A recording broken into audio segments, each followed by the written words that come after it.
TCU in Colorado was the game that I think a lot of people expected, including myself, to go TCU's way. And there really was just a matter of how many points would TCU score. And that clearly could not have been further from the truth. Colorado found a way to show everyone that they are a legitimate team in terms of talent, in terms of their skill set. Their stars shine bright. And Deion Sanders has done a phenomenal job of getting this program already back into a place where they can move on from the past. They can forget about the horrendous years we've seen in the last few seasons.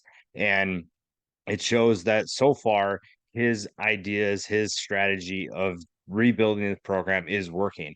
His ability to bring in new talent has made Colorado drastically different.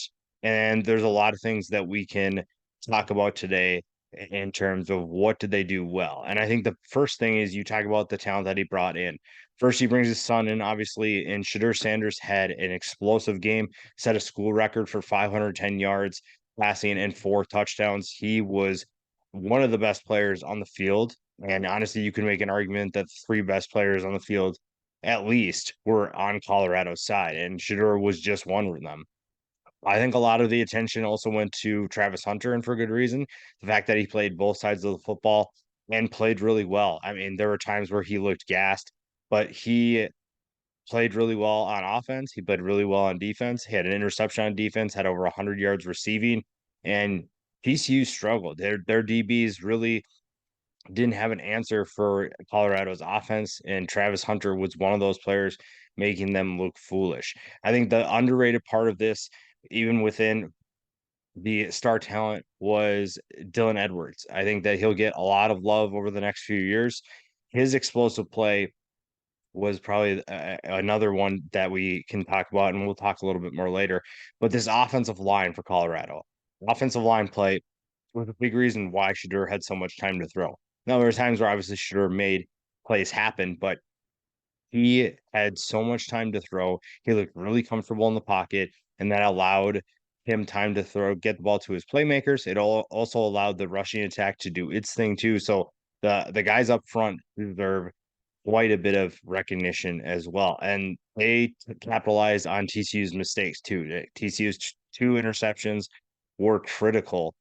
I think it couldn't have come at a worse time, and that was the biggest difference in the game was the 2 turnovers. I think TCU moved the ball fairly well, and I don't think that there were too many concerns. Maybe early on they struggled, but I think that they prove that they can still score. They can still score points, but they got to take care of the football. Chandler Morris has to do a better job of that.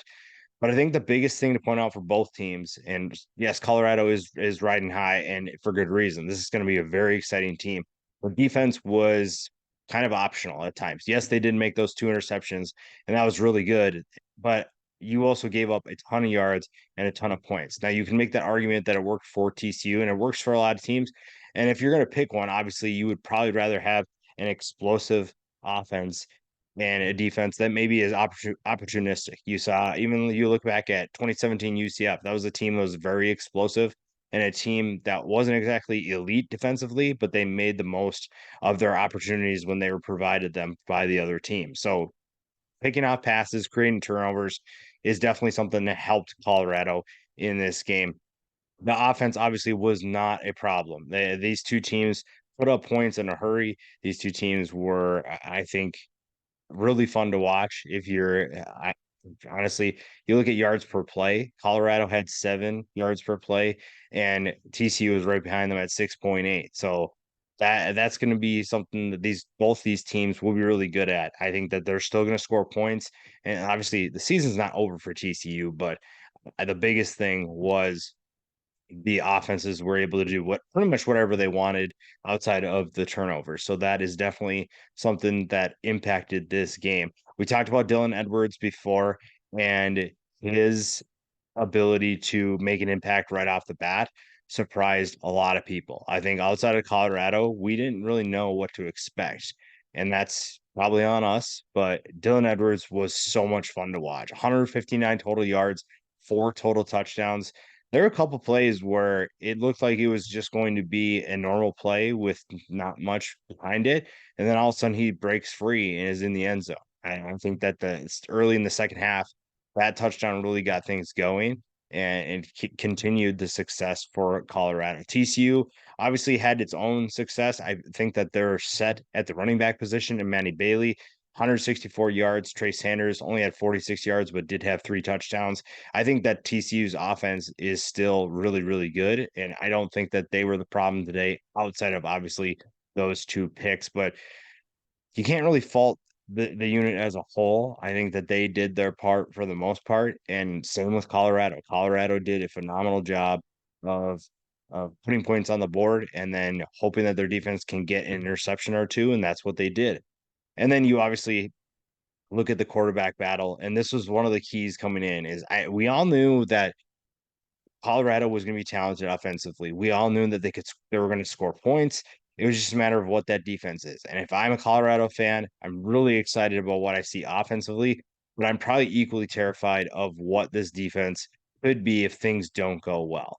And we'll focus on the offense for now because we can't speculate about how bad or good the defense will be going forward. We just can acknowledge that this was a up and down performance by that defensive side of the ball, but they made the most of their opportunities they were provided, opportunities to make plays, and they did. Shedeur Sanders had a phenomenal game, 510 yards, like we said, 4 touchdowns.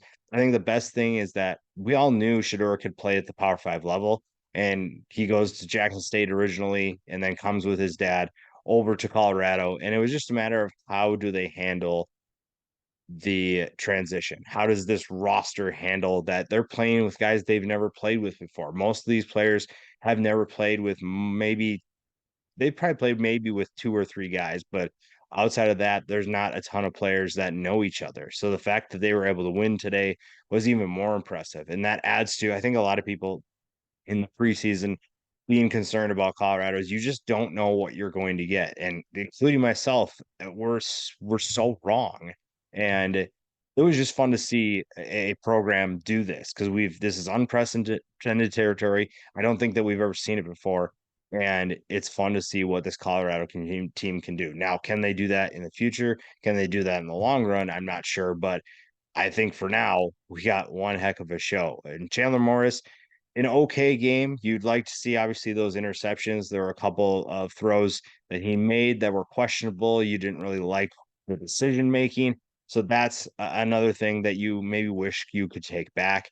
But a guy who still played, I think, really well at times, still showed that he can be a solid quarterback for TCU. And then it's just a matter of, again, taking care of the football and doing what you need to do to help your team win, which is keeping the ball with your offense. Because, again, your offense is going to score points. And if your defense needs a little bit of help, then maybe there's more pressure on you. But that also means you definitely cannot turn the ball over. So this was a fun game. I think the other thing that you look at Shedeur, you look at Dylan Edwards, the Travis Hunter thing, like I said, I don't know how long the experiment goes with him playing both sides of the ball. I think he's super talented, and I think that he can do it. But I think at the next level, you're looking at someone who's only going to play one side of the ball. So it's just maybe you put him in for packages because he's obviously effective. You saw him play really well in this game, but I think that at times he was gassed. And yes, it might work in the short term, but long term, you're just going to set him up for maybe more injuries. You're going to maybe lose his efficiency because he's trying to do so much at the same time. So it was fun to see, but I'd also worry about his health long term and maybe kind of reel that back a little bit. Maybe just give him a lot early on, see what works. And that's maybe what they're doing, but then kind of peel that back. But nevertheless, Colorado stuns everyone with a huge win over TCU on the road to get the Deion Sanders era started. And we could not be more surprised by this program.